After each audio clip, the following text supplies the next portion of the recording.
High, এই ভিডিওতে আমি কথা বলবো একটি মালায়ালাম মুভি নিয়ে, যেটার নাম হচ্ছে প্রেমালু। তো এই মুভিটা আমি রিসেন্টলি দেখে শেষ করলাম, যদিও এই মুভিটা রিলিজ হয়েছে প্রায় ফেব্রুয়ারি 9 তারিখ 2024-এর। তো এখন তো এপ্রিলের শেষ, সো মোটামুটি আগে। বাট এই মুভিটা কেমন ছিল? এই মুভিটার জনার হচ্ছে রোমান্স কমেডি, বা আমরা যেটাকে রমকম বলে থাকি। তো মালায়ালাম মুভির ক্ষেত্রে একটা বিশেষ ব্যাপার কি জানেন? স্টোরি বা গল্প হয় খুবই দুর্দান্ত। মালায়ালাম মুভির বাজেট যদিও বেশি একটা হয় না, যেমন এই মুভিটার বাজেট হচ্ছে শুধুমাত্র 3 কোটি, এবং এটা ইনকাম করেছে বক্স অফিসে দেখলাম 136 কোটি বা তারও বেশি। তাহলে কল্পনা করুন মানে বাজেট থেকে কতটা আর কি ওরা প্রফিট করছে। এই মুভিটার ক্ষেত্রে যদি স্টোরির কথা বলতে চাই, দেখুন স্টোরিটা একদম যে ইউনিক, কোনোদিন কোনোখানে দেখেননি এরকম বলবো না, বাট স্টোরি টেলিং সেটা খুবই অসাধারণ ছিল। মানে এখানে রোমান্স কমেডি, তো এখানে কমেডিটা ছিল বিশেষ। বা আপনি যখন মুভিটা দেখবেন, এখানে যে সেন্স অফ হিউমার মুভিটাতে ইউজ করা হয়েছে, বিশেষ করে ক্যারেক্টারগুলোর, সেগুলো অসাধারণ ছিল। এই মুভির মূল যে চরিত্র সেটা হচ্ছে সাসিন আর রেনু, মানে নায়ক নায়িকা বলা যায়। আর এখানে থার্ড পার্সন বা ভিলেন হিসেবে, ভিলেন বলা উচিত কিনা বুঝতেছি না, বাট ওর মানে থার্ড পার্সন ছিল আদি, ওর ক্যারেক্টারটা। যেটা এই মুভিটায় বন্ধুত্ব বা ফ্রেন্ডশিপ এবং ভালোবাসা বা লাভ স্টোরি, সেটা খুবই সুন্দরভাবে উপস্থাপন করা হয়েছে, সেটা আমি নিঃসন্দেহে বলবো। এই মুভিটার সব থেকে যে বিশেষ ব্যাপার সেটা হচ্ছে আপনারা মুভিটার সঙ্গে রিলেট করতে পারবেন। হ্যাঁ, 100% রিলেট করতে পারবেন। কেননা এই মুভিটার যে নায়ক বা সাসিন, সে হচ্ছে আর কি একটা মধ্যবিত্ত, মানে মিডিল ক্লাস ফ্যামিলিতে বিলং করে। তো একজন মিডিল ক্লাসের মধ্যবিত্ত ফ্যামিলিতে একজন ছেলে কেমন হয় সেটা জানেন, যে মানে ফিউচার প্ল্যান অত একটা স্ট্রং না, পরিবার সমস্যা, টাকার সমস্যা, এরকম একটা মানে যে মিডিয়াম, বাট ক্যারেক্টারটা অনেক ইনোসেন্ট বলা যায়। আর অপোজিট যে নায়িকা, সেই ক্যারেক্টারটার নাম হচ্ছে রেনু।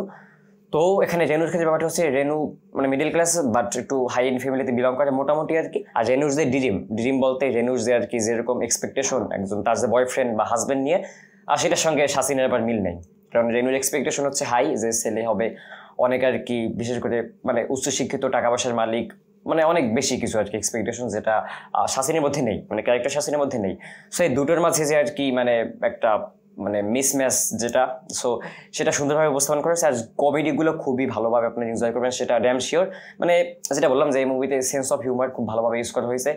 আর এখানে যে ক্যারেক্টার, বিশেষ করে আর কি শাসিন কিংবা রেনু, কিংবা যে আর কি নায়কের যে একটা বন্ধু রয়েছে, এবং যে থার্ড পার্সন যেটা আদি ক্যারেক্টার, আরও অন্য যে ক্যারেক্টার রয়েছে, সেগুলো মিলিয়ে যে কমেডি টাইমিংগুলো, সেগুলো খুবই মানে খুব উপস্থাপনগুলো ভালো হয়েছিল। মানে মুভিটা দেখার সময় আপনি হাসবেন, এটা আপনি শিওর বলতে পারি। মানে সত্যি বলতে মুভিটা ভালো লেগেছে। মুভিটার IMDb রেটিং হচ্ছে 8.1, পার্সোনাল রেটিং 9/10 আমার পার্সোনাল। সো ভালো ছিল। আমার ফ্রেন্ড আমাকে মুভিটা সাজেস্ট করেছিল এই রিসেন্টলি, বাট আমার দেখা হয় নাই। বাট আমি যখন দেখতে বসি, আমি ফুল মুভিটাই কি মানে শেষ করে তারপরেই উঠলাম। মুভিটার যে ডিউরেশন সেটা হচ্ছে 2.5 ঘন্টারও বেশি।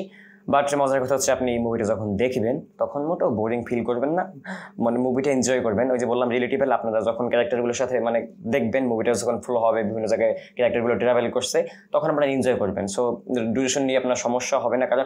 কারণ ইদানিং দেখা যায় বিশেষ করে কিছু কিছু মুভি অনেক বোরিং হয়। 2.5 ঘন্টা 3 ঘন্টা একটা মুভি এখন এই যুগে অন্তত মানে টানা দেখা সম্ভব না। সো সেক্ষেত্রে আর কি মুভিটার স্টোরি টেলিংটা খুব ভালো ছিল, যেখানে আপনি দেখতে পারবেন, সরাসরি ডাইরেক্ট দেখতে পারবেন, কোনো সমস্যা হবে না। আর মুভিটার যে প্রডিউসার, সেখানে ছিল Fahadh Faasil. So you know guys, who is Fahadh Faasil? Malayalam ইন্ডাস্ট্রির একজন অভিনেতা। আপনারা অনেক অনেক অনেক তামিল, হিন্দি বা তামিল মুভিতে বেশি দেখে থাকবেন ফাহাদ ফাজিলকে।